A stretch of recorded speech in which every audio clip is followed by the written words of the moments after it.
group. I know a lot about a lot of you. And you all know Julian Bond, I'm sure. But I'm not sure how many actually know Beth Neville Evans.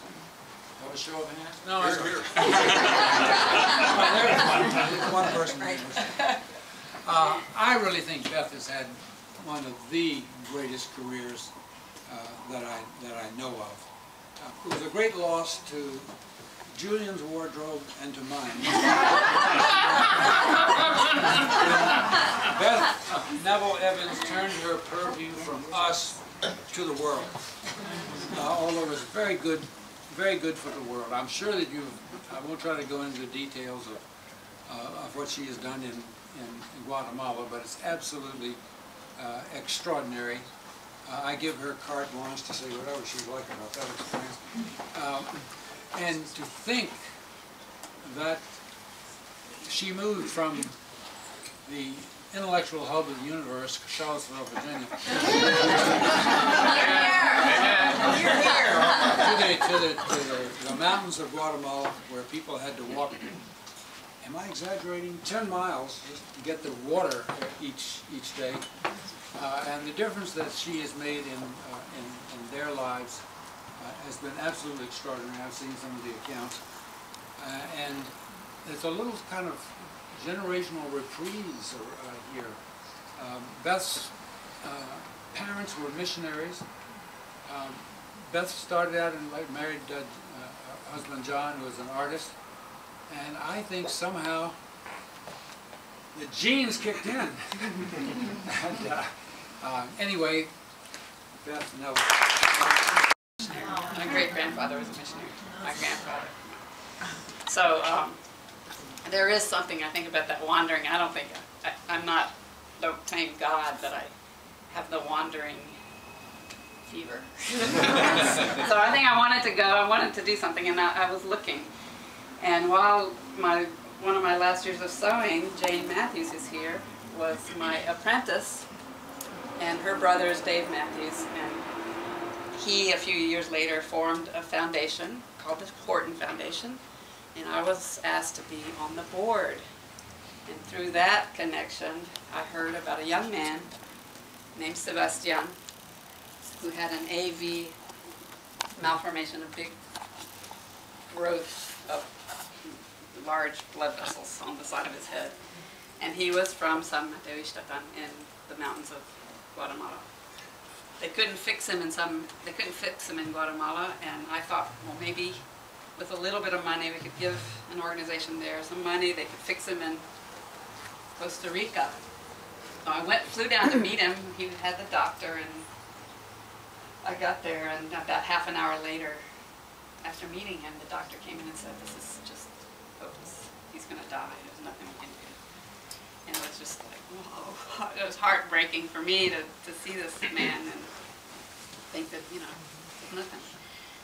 So we took a deep breath. We flew back to Guatemala.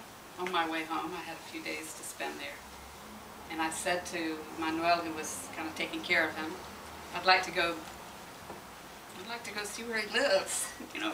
And Manuel said, you can't. It takes 3 days to get there. 3 days to get back. You know, and your flight leaves in 4 days. So he said, but since we didn't do the operation, we had some money left over. David had, the foundation had given them $20,000. So he said, we could go by helicopter. And it was 1 hour. It took 1 hour to do that. Yeah.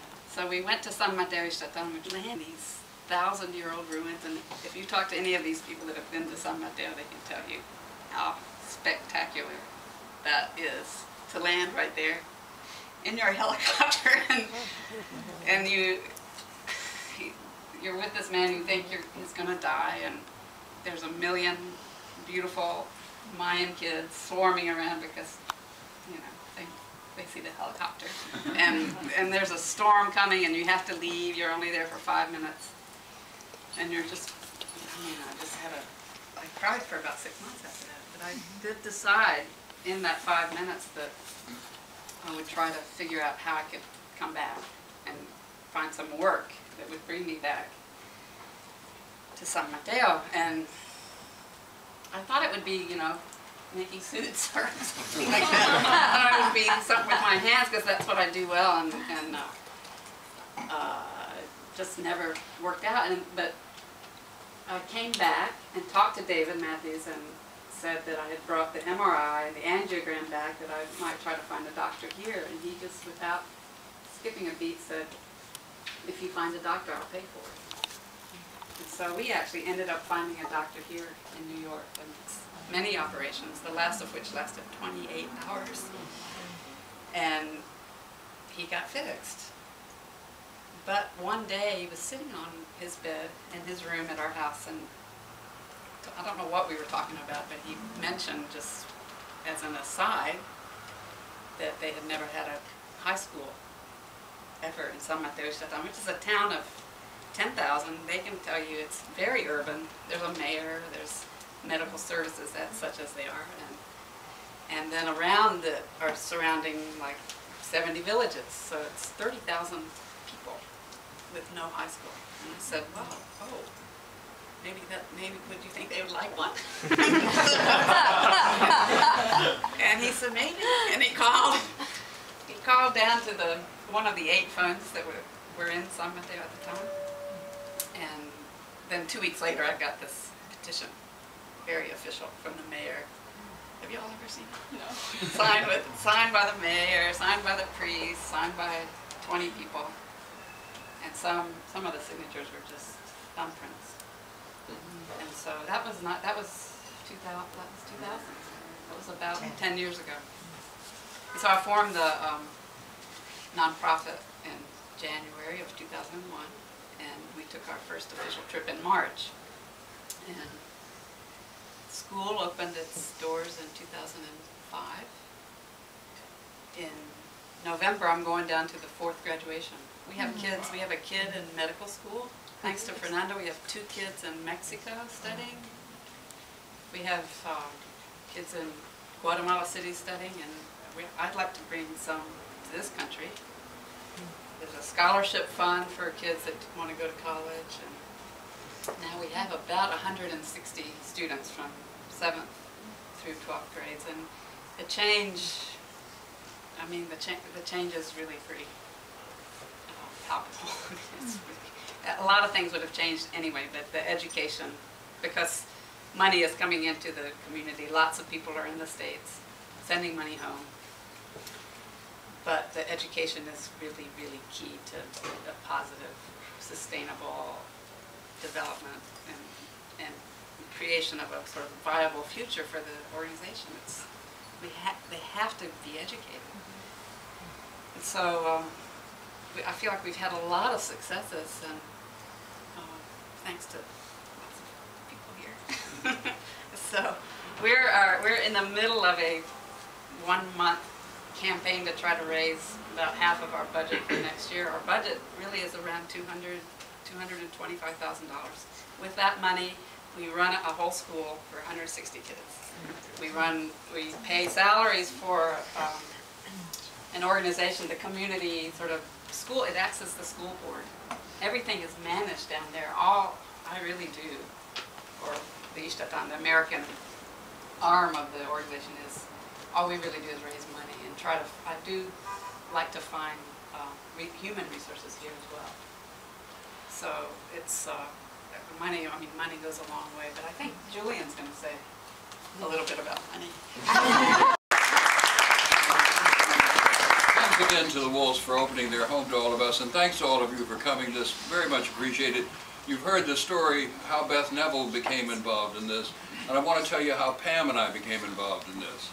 Some years ago, I teach at the University of Virginia, and I got a note from a student that said, I have a friend who is a fan of yours, and she would like to make you a suit. And I said, well, you know. And then I heard that she made clothes for Tom Wolfe. And that, of course, changed my attitude. And so I visited her. She had a studio in Charlottesville at the time, and so we visited her, and she made this suit. We met Jane Matthews, who was working with them. And it's interesting because Jane said, she may not remember this, Jane said, my brother has a band. She said, well, he'd like you to come here. So, oh, yeah, okay. So we came to see the band. I think we were the oldest people in the bar. And we liked the band. The next thing we knew, they were on Letterman. David Letterman. And the next thing we knew, they were selling out Giant Stadium. We want to thank Jane for introducing us to the band. Anyway, so that's how we met Beth Neville and John Evans.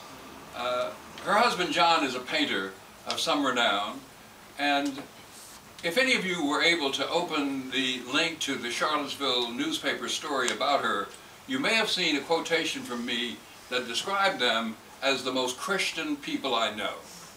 And I don't mean in the standard way of being a Christian, of going to church every Sunday and tithing and doing whatever it is that you have to do to be a good Christian. I mean what you have to do to be a good person. And she and her husband are more like that than anybody else we know.